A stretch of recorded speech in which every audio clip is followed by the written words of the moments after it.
बोलिए श्री सतगुरुदेव महाराज जी की जय। साचे दरबार की जय। गुरु प्यारे साधकों, जो आज का अनुभव है उसमें मैं आप सबको यही बताऊंगी कि गुरु महाराज जी के फोटो को हम स्वरूप क्यों कहते हैं। तो आप इसको बड़े ध्यान से श्रवण करना और अंत तक जरूर श्रवण करना। इसके पीछे का मर्म भी बताऊंगी और इससे रिलेटेड जो साधकों के अनुभव हुए हैं वह सब मैं आपके साथ आज साझा करूंगी।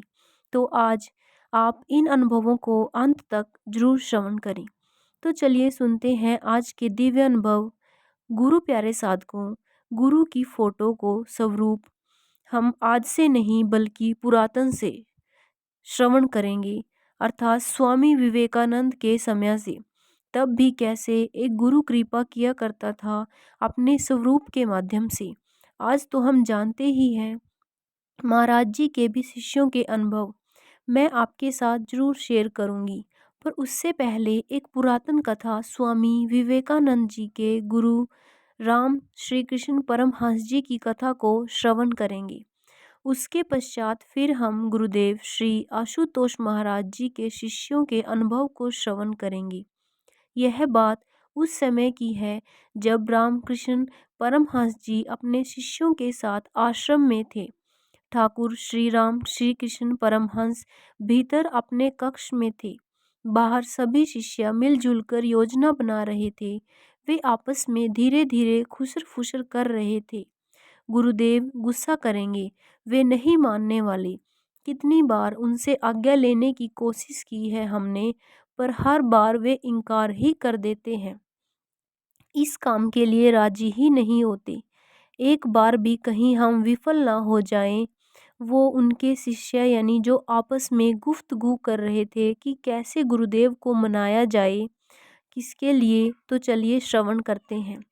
इस योजना का प्रमुख नायक था नरेंद्र नाथ दत्त स्वामी विवेकानंद। वहीं सभी को समझा रहा था, नहीं नहीं, इस बार हम सफल होकर रहेंगे, तुम सब मुझ पर छोड़ दो। सफलता का एक महासूत्र मेरे हाथ लगा है, तुम सब बस देखते जाओ। नरेंद्र ने सभी को समझा बुझाकर विश्वास दिलाया। दोनों अंगूठे ऊपर की ओर कर सबको तैयार और तैनात करने को कहा। फिर स्वयं ठाकुर के कक्ष में चला गया। प्रणाम करके गुरुदेव से बोला, ठाकुर बाहर मौसम बहुत बढ़िया है, चलिए ना थोड़ा भ्रमण कर लेते हैं। ठाकुर बोले, मौसम बढ़िया है, चल तेरे साथ थोड़ी भागवत चर्चा भी हो जाएगी। परमहंस जी चलते हुए राधा कांत जी के मंदिर के अहाते में आ गए। वहीं नरेंद्र के संग चहल कदमी करने लगे। नरेंद्र ने जानबूझकर चर्चा को ब्रह्मलीनता या समाधि जैसे विषयों की दिशा में घुमा दिया। गुरुदेव भी मानो प्रेम के वशीभूत होकर अपने बच्चों की योजना का हिस्सा बनते जा रहे थे। इसीलिए जैसे नरेंद्र ने योजना बनाई, अंतर्यामी उसी के अनुसार ढलते गए। ब्रह्मलीनता और समाधि की चर्चा करते करते उनकी सूरत चढ़ती गई और वे समाधि मगन हो गए। इस स्थिति में वे विष्णु मंदिर के चबूतरे पर जा विराजे। बस यही अवसर था। मौका पाते ही नरेंद्र ने अपने गुरु भाइयों को आह्वान किया, आओ आओ, शीघ्र करो, पूरी फुर्ती से।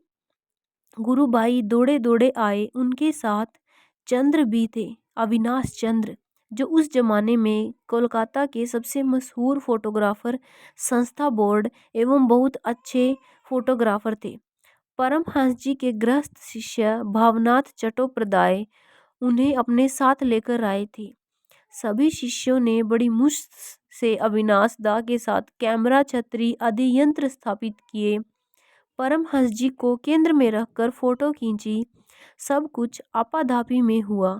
परमहंस जी की भावलीनता टूटने से पहले ही शिष्यों ने सब कुछ समेट लिया, या यूं कहें कि गुरुदेव ने ही संयोग बनकर तब नेत्र खोले जब शिष्य मोर्चा मार चुके थे, ताकि वे उन्हें इस दिव्य उपलब्धि का आनंद दे सकें। 3 सप्ताह बाद वह तस्वीर तैयार करके लाया गया। डरते डरते वह श्री राम कृष्ण परमहंस जी को दिखाई। बाकी शिष्य भी छिप छिप कर खिड़की दरवाजों की दरारों से झांक रहे थे। तस्वीर देखते ही परमहंस जी ठहाका लगाकर हंस दिए। भवनाथ व अन्य शिष्यों में आनंद की लहर दौड़ आई। सबके जाने के बाद परम जी ने वह तस्वीर श्री माँ को दिखाई। फिर एकाएक परमहंस जी ने आले में रखे कुछ पुष्प उठाए और अपनी तस्वीर के आगे उछाल दिए, साथ ही झुककर प्रणाम किया। यह देखकर श्री माँ हस्तप्रद रह गई, पूछ बैठी, यह क्या कर रहे हैं आप? परमहंस पुष्प अर्पण और पूजन। श्री माँ प्रश्नवाचक दृष्टि से निहारती रही। परमहंस हाथ जोड़ते हुए, ओम नमो साक्षात ब्रह्माय, यह मेरे स्थूल रूप की तस्वीर भर नहीं है, यह मेरी प्रतिछाया है, यह मेरी साक्षात स्वरूप ही है। जहाँ मैं साकार नहीं होऊंगा, यह मेरा साकार अनुकृति कराएगी। मेरे शिष्य और भगत इसके जरिए मुझसे खूब बातें किया करेंगे। श्री माँ प्रसन्नता से, सच में ठाकुर परमहंस जी बोले, इन लड़कों ने तो बड़ी दिव्या शरारत कर डाली। देखना, अब घर घर में मेरी पूजा होने लगेगी। चलिए इतिहास की गलियों से वापस वर्तमान में लौट आए। हाँ जी, तो हम वर्तमान में लौटते हैं, यानी कि अब हम लौटते हैं नूर महल की तरफ, अपने परम वंदनीय गुरुदेव के पावन चरणों में। अब उक्त सवालों से मुक्ति की युक्ति हमारे हाथ लग गई है। यह एक सनातन सत्य है। गुरुदेव की तस्वीर केवल एक फोटो भर नहीं हुआ करती, वह उन्हीं की छाया प्रतिछाया होती है, उनका साक्षात स्वरूप हुआ करती है। गुरुदेव श्री आशुतोष महाराज जी अक्सर हम सभी शिष्यों को प्रेम से समझाते हैं, जब भी तुम अनुभव करो, घबराओ, मेरे स्वरूप के सामने जाकर बातें कर लिया करो, मुझ तक सब बातें पहुंच जाती हैं। उसके आगे श्री महाराज जी कुछ नहीं कहते, बस बाल सुलभ ढंग से मुस्कुरा देते हैं। पर जिन शिष्यों ने उनके इस प्रेम प्रस्ताव पर प्रयोग किया है, गुरुदेव के स्वरूप को गुरुदेव का ही साक्षी माना है, उनके अनुभव इंद्रधनुषी है। वे जान चुके हैं कि श्री महाराज जी स्वरूप की आंखें स्थिर बेशक हैं, पर वे सर्वदर्शी हैं। महाराज जी अपने स्वरूप के माध्यम से बोले, हर बात सुनते हैं हम, हृदय की हर धड़कन को महसूस करते हैं। बेशक उनके स्वरूप की मुख मुद्रा एक समान रहती है, पर हमारी हर बदलती क्रिया पर वे प्रतिक्रिया करते हैं। उनका स्वरूप गलती करने पर हमें डांटता है और अच्छा कर्म करने पर हमें पुचकारता है, कुछ अच्छा करने पर हमें शाबाशी देता है। उनका स्वरूप चिरमौन हमें ऐसे उपदेश डालता है जिसके आगे शास्त्रों का वाच करना भी कठिन हो जाता है। आपसे बस सुनने का अदब होना चाहिए, उनकी नज़र में वह बात होनी चाहिए। इसलिए हर बार जब भी हम अपने घर में कोई पूजा या फंक्शन करें, तो प्यारी और तरसती आंखों में नूर महल की ओर ना निहारें, अपने घर में स्थित गुरु महाराज जी के स्वरूप के दिव्य स्वरूप को पूरी श्रद्धा विश्वास से निहारें। उन्हीं के प्रत्यक्ष स्वरूप में साक्षी जानकर उनका विधिवत पूजन करें, उन्हें अपना साक्षी माने। तो चलिए स्टार्ट करते हैं महाराज जी के श्री भक्तों के दिव्य लीलाओं के दिव्य अनुभव। आज से बहुत सालों पहले गुरु महाराज जी ने अपनी दिव्य लीला में एक नई लीला जोड़ी, प्रसाद वितरण की लीला। इस दिव्य क्रीड़ा के अंतर्गत गुरु महाराज जी आधा पौना घंटा छत पर या फिर बालकनी से फल टॉफी फेंकते थे। नीचे खड़ी संगत विदुषी बहनें, स्वामी भैया उस प्रसाद को लपक लपक कर लूटा करते थे। पर जैसे ही यह लीला समाप्त कर गुरु महाराज जी अपने कक्ष की ओर प्रस्थान करते थे, एक बहन अभिवत अपना कार्य करती थी। अचंभित करने वाला यह था कि वह महाराज श्री के एक बड़े स्वरूप को लेती और उसे तकियों पर रखकर उनकी बाजुओं को दबाया करती थी। जब हम उनसे यह क्रम 2-3 बार करते देखते, तो उन दीदी से पूछते, यह आप क्या करती हो? जवाब में उन्होंने कहा, तुम ही बताओ, यदि हम 4-5 बार भी कोई चीज हाथ में घुमाकर फेंकते हैं, तो क्या हमारा हाथ नहीं थक जाता? उस हाथ में दर्द नहीं होने लगता? पर महाराष्ट्री तो महाराज श्री आधा पौना घंटे तक इतना इतना प्रसाद इतनी ऊर्जा लगाकर दूर दूर तक फेंकते हैं। तो सोचो महाराज श्री की बाजुओं में कितना दर्द होता होगा। उनका हाथ कितने थक जाते होंगे। इसीलिए मुझे लगता है कि गुरु महाराज जी का हाथ स्वरूप में ही दबा दूं, ताकि उनको थोड़ा सा आराम मिल सके। उन दीदी के इन भोले भावों को देखकर हम में से कईयों की आंखें नम हो गई। कईयों को हंसी आई, कईयों ने इसे नादानी कहा तो कईयों ने कुछ। वह कहते हैं ना कि भावनाओं की भाषा को तर्कों और बुद्धि से नहीं समझा जा सकता। शायद यही हो रहा था। लेकिन फिर एक दिन भावों रूपी पुष्पों को ग्रहण करने वाले गुरु महाराज जी इन भावों की खुशबू का एहसास हम सभी को कराया।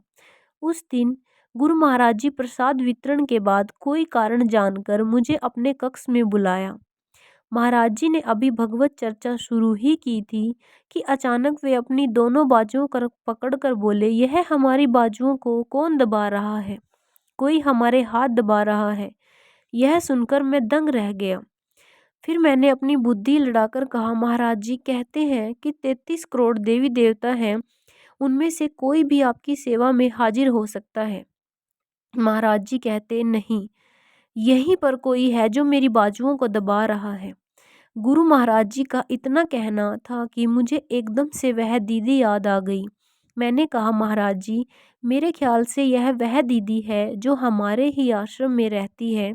वही हर प्रसाद वितरण के बाद आपके स्वरूप की में आपकी बाजुओं को दबाने की सेवा करती है। महाराज जी, हाँ, इससे हमें बहुत आराम मिलता है। उसकी यह सेवा हम तक पहुंच जाती है, हमें उसकी सेवा स्वीकार है। तब हम सबको यह आभास हुआ कि सुंदर भावों से की गई सेवा किस प्रकार स्वरूप के माध्यम से भी गुरु महाराज जी तक पहुंच जाती है। और यह अनुभव साध्वी दिलजीत भारती जी का है। गुरु प्यारे साधकों, इस अनुभव को श्रवण करके इस अनुभव से आप क्या समझे?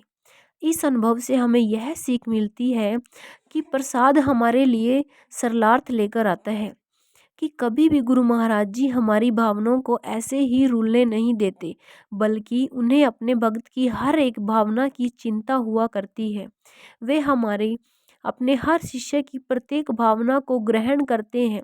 वह हमारे दिल की, हमारे मन की, सब हमारे गुरु महाराज जी तक पहुंचती है।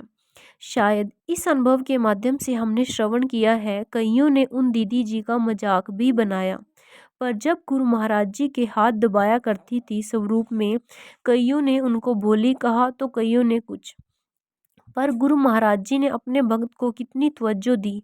महाराज जी बोले कि उनकी सेवा मेरे तक पहुंचती है। तो यह होती है एक सच्चे भक्त का गुरु के लिए समर्पण, एक गुरु का अपने शिष्य के लिए समर्पण। तो बस हमें भी अपने गुरुदेव के लिए ऐसा ही शिष्य बनना है। और कल फिर हम आगे के अनुभवों को श्रवण करेंगे। तब तक के लिए बोलिए सर्वश्री आशुतोष जी महाराज की जय, साचे दरबार की जय, आशु पिता भगवान की जय।